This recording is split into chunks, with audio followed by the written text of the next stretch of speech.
So I wanted to just start by talking a little bit about gift giving, and the reason why I talk about this from a culture perspective and had you guys look this up because a lot of countries still provide gifts and want to share gifts, and China is a good example of this. So well, some of the research talks about forbidding gifts and things like that. The history is that Chinese companies used to give very lavish gifts, much like our companies did in the past, where you'd have golf weekends out and different things like that. And a lot of those types of things have gone to the wayside. But it's still very common to give small tokens or small gifts, like as a remembrance or a sign of friendship, like a lot of you have talked about. And so I think the distinguishing factor, there's a couple of things. One specifically for China, they're such a very polite culture, and they just want to show gratitude and thanks. But there's also, on the other hand, a little bit of ceremony that happens with these gifts when it happens as well. So I wanted to make sure that you knew about that too. So they always want to show that they're more humble than anyone else, or that their gift is, as they're giving a gift perhaps, they want to make sure that you know how bad they want it. So let me give you two examples.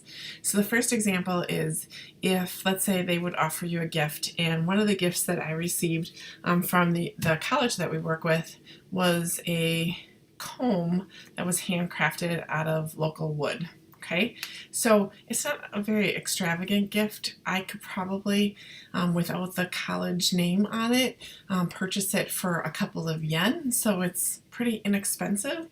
But it's the thought and the ceremony of it that counts. So what they want you to do is they want you to turn down the gift.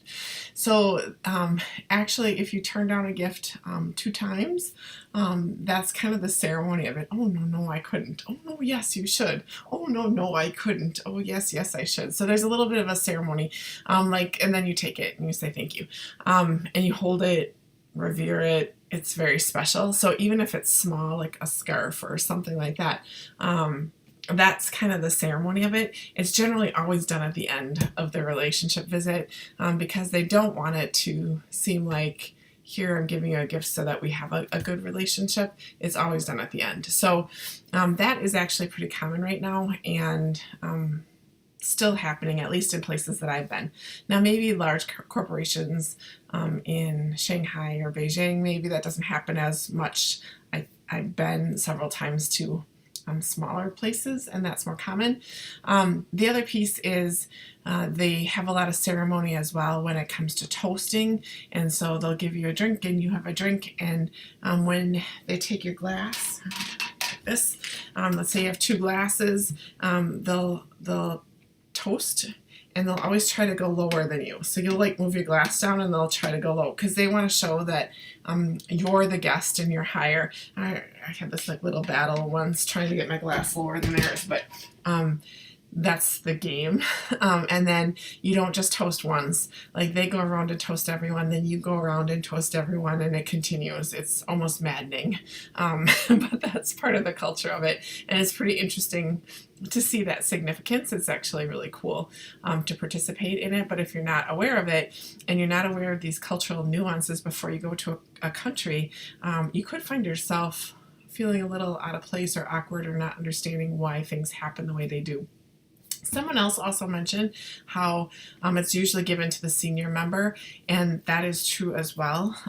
There is a very high respect for hierarchy in organizations there, so they may only address the senior person of your group, not to be offended by that, but that's just how their ceremony is.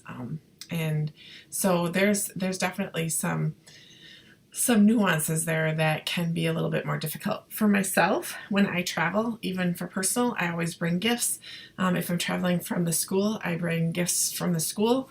When we visit children, I bring pencils and stickers and candy to share with the children. They love it.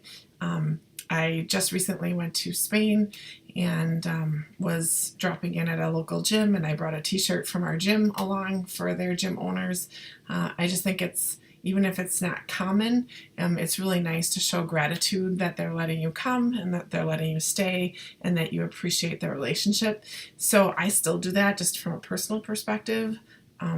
And I've never been turned down.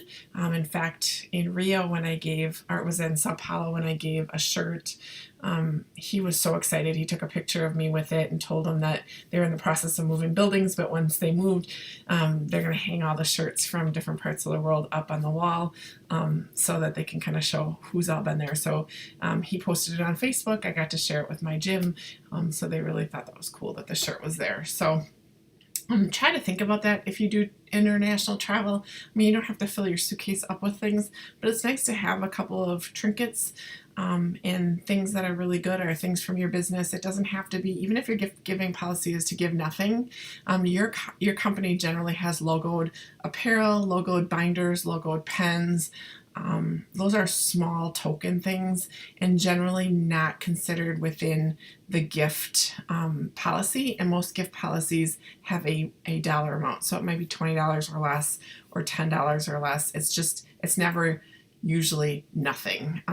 Usually there's a little bit of a window there so that you could give some logoed apparel or something logoed from the organization.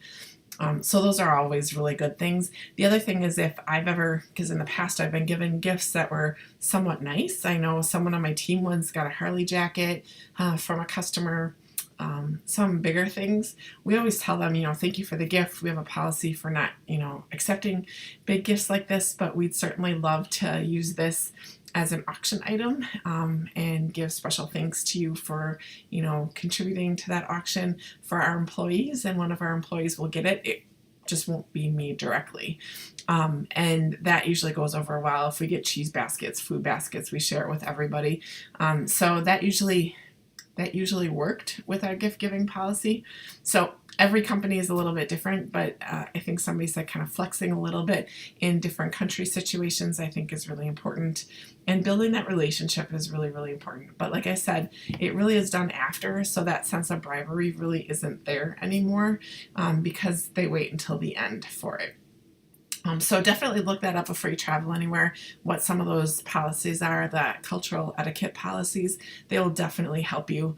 I still get mixed up. In China, they don't shake hands, so I'm always awkward when they shake my hand, because they're trying to accommodate our customs, and I don't shake everybody's hand, so I'm kind of fine not shaking, but they always want to shake my hand, and I always feel very awkward, because in Chinese culture they generally don't shake females' hands specifically, so it is awkward. The other thing is, in Brazil, they like to do thumbs up, and in China that's rude, and I did that once because I just got back from Brazil and then made some gesture like that in front of our Chinese counterparts. You just have to keep it all straight, and it's tough sometimes. So generally they're very forgiving people, though.